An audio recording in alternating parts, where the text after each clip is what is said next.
Hospital के corridor में जहाँ हर जगह गहमा-गहमी थी, आस-पास बेंच पर बैठा हर इंसान अपने ही किसी काम में मसरूफ था।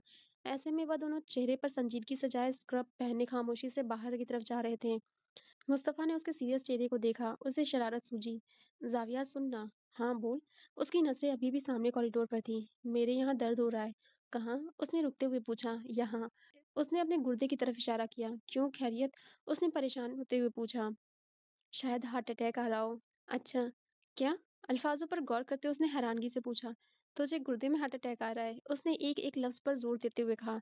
उसके सीरियस चेहरे पर हैरानगी से खुली आंखों को देखते मुस्तफ़ा से हंसी रोकना मुश्किल हो गया। वह हंस पड़ा। ज़ाविया ने वहीं उसके गुर्दे पर हल्का-सा मुक्का रसीद किया। वह कराया। मैं ऑर्थोपेडिक डॉक्टर हूँ। अगर मुझे हड्डियाँ जोड़नी आती हैं तो तोड़नी भी आती हैं, वो भी बहुत अच्छे से। तुम मुझे मारोगे? शर्म है तुम्हारे अंदर? तुम्हें मारने के लिए मज़बूत हाथ होने चाहिए, शर्म का उससे क्या लेना-देना? ओह मेरे यार! तुम्हें तंग करने का अपना ही मज़ा है। उसके गले में हाथ डालते हुए उसे अपने साथ घसीटने लगा। मुस्तफ़ा छोड़ वरना मैंने हाथों की हड्डियाँ तोड़ देनी है तेरी। वह दबा-दबा गुर्राया। मुस्तफ़ा ने उसे छोड़ दिया। वह आगे चल दिया। अब क्यों रुक गया? लगता है इस बार पाँव में हार्ट अटैक आया। मुस्तफ़ा खड़ा रहा। उसने कोई जवाब न दिया। ज़्यादा खूबसूरत लग रहा हूँ क्या मैं? ऐसे गुर्राए। बालों में हाथ फेरते उसने विंडो ग्लास में अपना अक्स देखा।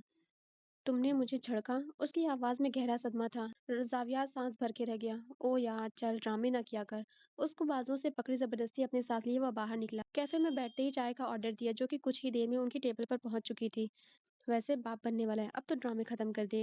मैंने इतने साल पढ़ाए और उसमें से किसी किताब में यह नहीं लिखा कि बाप बनने वाला मर्द ड्रामे नहीं करता। अच्छा, उसने हार मानते हुए कहा, उस इंसान के साथ बातों में वह नहीं जीत सकता था। वैसे मैं कब चाचू बनूँगा? ज़ाविया अचानक खाँसने लगा, यूँ जैसे चाय गले में फँस गई हो। खाँसते-खाँसते उसकी आँखों में पानी जमा हो गया और अपने सीने पर हाथ फेरते वह सीधा हुआ। खामोशी से चाय पी वरना ठंडी हो जाएगी। उसने उसका ध्यान चाय की तरफ किया। बता ना मैं चाचू कब बनूँगा? Mustafa shut up. उसके गाल सुर्ख हो चुके थे। चाय की तरफ देखता वह हल्का-सा मुस्कुराया।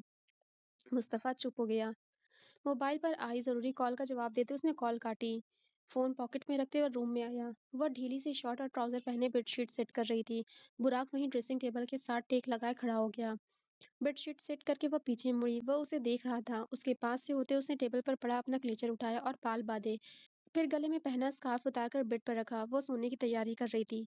साइड टेबल पर रखे जग को उठाकर ग्लास में पानी डालते उसने तिरछी निगाह उस पर डाली।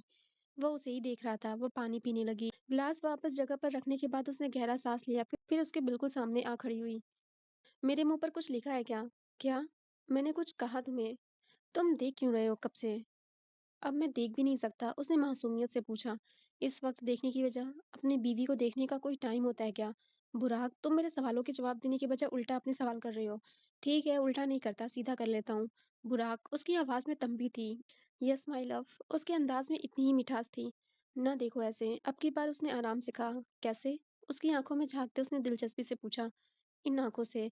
तो ठीक है, आँखें चेंज करवा लेता हूँ मैं अपनी, फिर तो देख सकता हूँ ना? नहीं, ये आँखें खूबसूरत हैं, बेसाख्ता उसके मुँह से अल्फ़ाज़ निकले। वह महफ़ूज़ सा हँस दिया। फ्री नहीं हो, अपनी हद में रहो। अपनी जीभ मिटाने के लिए वो उसके आगे से हटते हुए बेड की तरफ जाने लगी। जब बुराक ने उसे बाजू से पकड़कर अपनी तरफ खींचा, वह सीधा उसके कुशादा सीने से आ लगी। हदों से कहो थोड़ी इजाज़त दे दें, मैंने उनके खिलाफ जाकर कुछ करना है। उसकी आवाज़ में भारी आवाज़ के साथ गंभीर मुस्कुराहट उभरी। मेरा ख़्याल है तुमने आज अपनी दवाई नहीं पी, तभी ऐसी उल्टी-सीधी बातें कर रहे हो। उसकी बात को किसी ख़ातिर-ख़्वाह में न लाते हुए बुराक ने उसे खुद के करीब करते उसका कंधा चूमा। माहिनूर की आंखें हैरत से खुल गईं। ऊपर की सांस ऊपर और नीचे की नीचे रह गई। वह सांस रोके खड़ी थी। लड़की सांस लो, चूमने से कोई मर थोड़ी जाता है। उसने गहरी सांस ली। बुराक पीछे हो गया और गौर से उसके चेहरे को देखने लगा जो हद दर्जे तक सुर्ख हो चुका था। उसने यकदम अपने दोनों हाथ अपने गालों पर रख दिए। इससे कुछ नहीं होने वाला था। वह अभी भी उसे ही देख रहा था। वह उसे बाजू से पकड़ते रूम से बाहर छत पर ले गई। आपकी तबीयत कैसी है?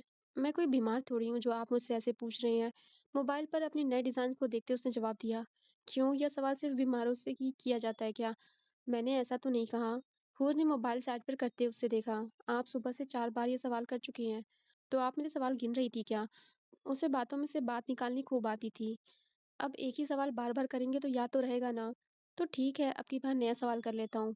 ये बताइए आपको मैं कैसा लगता हूँ? सबसे मुनफ़रद। क्या मतलब सबसे मुनफ़रिद? मैं आपको आदमी नहीं लगता क्या? मेरा मतलब वह नहीं था, मेरा मतलब था कि आपकी सोच, आपकी नज़र सबसे मुनफ़रिद है। कैसे? वह आज अपनी तारीफ़ सुनने के मूड में था। आपकी नज़र में देखती हूँ तो खुद को दुनिया की सबसे खूबसूरत लड़की समझती हूँ। बिना झिझकते उसने कहा, वह तो आप हैं, उसके अलावा कुछ बताएँ ना। आपको मैं कैसी लगती हूँ? उसके सवाल को छोड़कर अपना रुख उसकी तरफ मोड़ते उसने पूछा, आप मुझे पूरी कुल कायनात लगती हैं। ना करो, मैंने मगरूर हो जाना है, वह हँसी। खैर है, मगरूरियत भी मेरी मोहब्बत की दी गई होगी, सूट करेगी। शुक्रिया। किस लिए?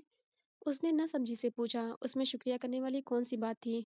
शुक्रिया आपकी मोहब्बत के लिए, इतने प्यार के लिए और हर उस खुशी के लिए जो आपने मुझे दी। उसने बहुत लाड से कहा। उस शख्स के नाम का सूरज तब तुलू हुआ था जब हूर की ज़ात तारीकियों की ज़िद में थी।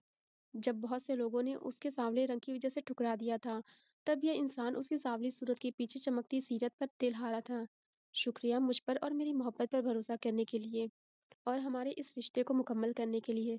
मुस्तफ़ा ने उसके दोनों हाथों को थामते हुए उसकी आँखों में देखते हुए कहा, उसे स्याह रंग से कभी कोई ख़ास दिलचस्पी नहीं थी, लेकिन उसकी आँखें देखने के बाद उसे स्याह रंग से भी मोहब्बत होने लगी थी। उसे उससे जुड़ी हर चीज़ से मोहब्बत होने लगी थी। दिल ने एक सांवली सूरत पर दम तोड़ दिया। अब हम हुस्न वालों का एहतराम नहीं करते। हम यहाँ क्यों आए हैं? छत पर पहुँचते उसने पूछा। ऐसे ही। वह छत पर रखी चारपाई पर बैठ गई। वह भी उसके पास आ बैठा। वह दूर तक फैले काले घंघोर बादलों से ढके खुले आसमान पर चमकते सितारों को देखने लगी। तुम्हें पता है तुम बहुत अच्छे हो। उसकी धीमी आवाज आई। नजरें अभी भी आसमान पर मरकूज थीं। मेरा भी यही ख्याल है, उसने शौक अंदाज में जवाब दिया। माहिनूर ने चेहरा मोड़कर उसे देखा।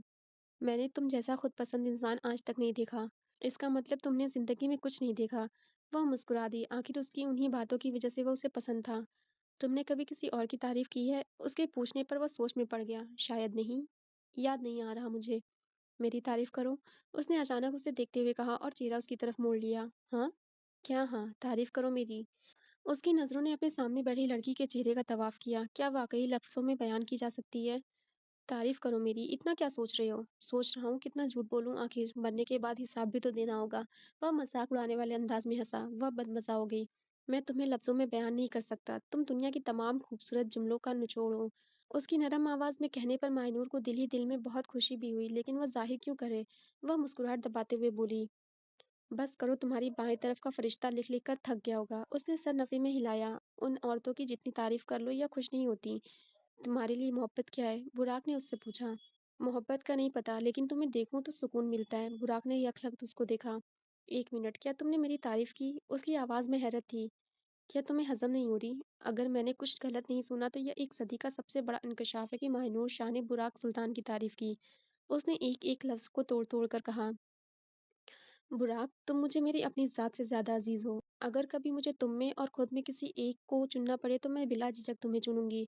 वह आज खुलकर एतराफ़ कर रही थी। वह जानता था कि वह उससे मोहब्बत करती है, लेकिन उसके मुँह से इकरार सुनना किस कदर सुकूनदह है, यह उसे अब मालूम हो रहा था। उसने अपना बाजू उसके गिर्द फैलाकर उसे खुद के करीब किया। वह उसके कंधे पर सर रख गई और दूर तक फैले आसमान पर अब चाँद की चमकती रोशनी को देख रही थी। उसके हिस्से का चाँद बादलों से निकलकर अपनी पूरी आबोताब से आसमान पर चमक रहा था। बुराक ने उस चाँद को देखा। इस चाँद ने उस चाँद का हर दर्द सुना था, हर आँसू देखा था, हर वह सरगोशी सुनी थी जो वह किसी और को नहीं सुना सका। और आज वह उसके कंधे पर सर रखे उसी चाँद को देख रही थी। वह अपने पिछले तमाम खसारे भूल गया। तेरी आँखों की सहूलियत हो मयस्सर जिसको, वह भला चाँद सितारों को कहाँ देखेगा। रूबरू इश्क हो और इश्क भी तेरे जैसा, फिर कोई दिल के खसारों को कहाँ देखेगा। वह ड्रेसिंग टेबल के सामने खड़ी हाथों पर लोशन लगा रही थी। उसने मिरर से उसे देखा, जो उससे नजरें चुराते अपने मोबाइल में मसरूफ हो गया। वह फिर से लोशन लगाने लगी। लोशन लगाकर वह बेड पर अपनी साइड आ बैठी। तुम कुछ काम कर रहे हो क्या? नहीं, क्यों? एक रेस हो जाए। उसने मोबाइल से नजरें उठाकर उसे देखा। वह कहीं से भी मजाक के मूड में नहीं थी। अभी जरूरी है। क्यों मिस्टर बाइकर, आप डर रहे हैं? मर्द को अपनी बीवी से डरना चाहिए। चलो। वह बेड से नीचे उतर गया। तकरीबन थोड़ी देर बाद वह दोनों एक खाली रोड पर पहुंचे। यह वही रोड था जहां जाविया ने उसे बाइक सिखाई थी और वह इस वक्त उसे यहीं लेकर आया था, क्योंकि इस सड़क पर रात के 10 के बाद कोई इंसान कम ही दिखाई देता था। वह दोनों हेलमेट पहने अपनी बाइक पर तैयार बैठे थे। जाविया ने दोनों हाथों से रेस दी। खामोश रोड पर बाइक की रेस की तेज आवाज गूंजी। जविश ने गर्दन घुमाकर उसे देखा, फिर आंख विंक करती वह तेजी से बाइक भगा ले गई। वह अपनी जगह से नहीं हिला। जब वह नज़रों से दूर जाने लगी तब उसने बाइक चलाना शुरू की। वह नॉर्मल स्पीड पर उसके पीछे-पीछे ही जा रहा था। वह चेहरा घुमाकर बार-बार उसे देखती। हाँ, वह उसके पीछे था। सड़क खत्म होने वाली थी। वह आज उससे जीत जाएगी। वह खुश थी और देखते ही देखते वह फिनिशिंग लाइन पार कर गई। उसके बाइक से नीचे उतरने के बाद वह वहाँ आकर रुका और वह उसकी बाइक के सामने आगे-पीछे लहरा रही थी। हाँ, वह उसे छेड़ रही थी। वह उसकी बचकाना हरकत पर हँस दिया। मैं जीत गई, मैं नील से जीत गई। वह खुशी से चीखते हुए आस-पास खामोश झाड़ियों को सुना रही थी। हाँ, तुम जीत गई, लेकिन इसमें इतना खुश होने वाली कौन-सी बात है? बाइक से टेक लगाकर खड़े होते उसने पूछा। मैं नील से जीती हूँ, कोई आम बात थोड़ी है। उसके सामने खड़े होते उसने लफ्ज़ नील को वाज़ेह करते हुए कहा, "नील तुम पर अपनी ज़िंदगी हार गया, तो यह रेस क्या चीज़ है? तुम्हें शर्म नहीं आती एक लड़की से हारते हुए?" उसने आँखें छोटी की उससे पूछा, यानी मज़ाक उड़ाया। सामने खड़ी लड़की इतनी हसीन हो तो हारने में कैसी शर्म? उसने ढिठाई से जवाब दिया, "तुमसे एक बात पूछूँ?" "तुम पूछा नहीं करो, हुक्म किया करो। तुम्हारा नाम नील किसने रखा?" "पता नहीं, रेस लगाते हुए ही किसी ने कहा था, उसके बाद आराम-आराम से इसी नाम से मशहूर हो गया। पता नहीं यह नाम क्यों रखा है, तुम्हारी इन खूबसूरत आँखों की वजह से।" उसने उसकी आँखों को देखते हुए कहा, नीली आँखों पर लंबी घनी पलकों की बाढ़। उन आँखों में ऐसी कशिश थी जो देखने वाले को पागल कर देती। उसे लगातार खुद को देखता पाकर वह हँस दिया, ज़ाविश का तलस्सुम टूटा था। "क्या मैं एक चीज़ का एतराफ़ कर सकती हूँ?" उसके करीब होते उसने पूछा। "हुँ, तुम्हारी हँसी बहुत प्यारी है, और ये हँसी तब दिखती है जब तुम करीब हो," उसने बहुत सादगी से कहा। उसका चेहरा गुलाबी पड़ गया। दुनिया में इतने आशिक गुज़रे हैं और सब अपनी महबूबा के लिए चाँद-तारे तोड़कर लाने के दावे करते थे। तुम मेरे लिए क्या ला सकते हो? जो बड़ा भी हो और हकीकी भी। मैं तुम्हारे कदमों के नीचे जन्नत ला सकता हूँ, उसने बड़े इत्मीनान से जवाब दिया। उसे इस जवाब की तवक्को नहीं थी। उसकी हैरत से फैली आँखों को देखते वह गर्दन पीछे गिराए हँस दिया। ज़विश अपनी किहुनी दूसरे हाथ पर टिकाए अपने गाल को अपनी हथेली पर रखे उसे देखने लगी। हँसने की वजह से उसकी आँखें बिल्कुल छोटी हो जाती थी। वह इतना प्यारा कैसे लग सकता था? वह हँसता गया और वह दिल हारती गई। वह आम से खदोखाल का मालिक है, मगर उसमें कुछ बात हुब वाली, नज़रें काबिले इश्क हैं, गुफ्तगू पर दिल हारा जा सकता है। उसे आम नहीं कहा जा सकता, वह बख्तों वाला है, सादगी से, सहूलत से, दिलों पर ऐन, शीन, क़ाफ़ का इस्म कुंद कर देने वाला। "इतने गौर से क्या देख रही हो? तुम्हारा ही शौहर हूँ, आराम से देखना।"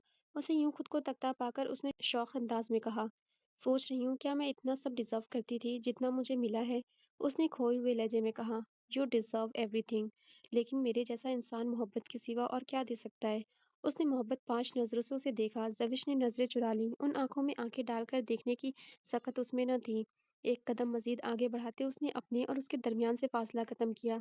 उसके चेहरे को अपने हाथों में पकड़े उसने बहुत मोहब्बत से उसका माथा चूमा। उसे पत्थर की तलाश में हीरा मिल गया था। वो उसे देखकर सोचती थी, हाँ, यही वो खुशियाँ हैं जिसके लिए उसने दुआएँ की थी, और आज उसे सब कुछ मिल गया था। लेकिन उसने इतना ज़्यादा तो उस रब से नहीं माँगा था। वह उसे जब भी देखती थी तो उसे बस एक ही आयत का तर्जुमा याद आता था। तर्जुमा, और तुम अपने रब की कौन-कौन सी नेमतों को झुटलाओगे? आपका वजूद कितना ही तारीकियों की ज़िद में क्यों ना हो, आप पर ये दुनिया कितनी ही तंग क्यों ना कर दी जाए, अगर आप उस ज़ात कामिल पर यकीन रखते हैं और सब्र करते हैं, तो वह आपको ज़रूर इनाम से नवाज़ेगा। सब्र के लम्हात बहुत कीमती होते हैं। यह इंसान को उसके रब से जोड़ देते हैं, और इन लम्हात में हमें अपनी ज़बान पर नाशुक्र कलमात नहीं लाने चाहिए। हर हालत में उस पर यकीन रखना चाहिए, क्योंकि उसके एक कून कहने की देर होती है और इंसान के सारे दुःख खुशियों में बदल जाते हैं। और फिर कुरान भी तो यही कहता है। तर्जुमा, और फिर वह तुम्हें इतना देगा कि तुम खुश हो जाओगे। खत्म शुद्ध।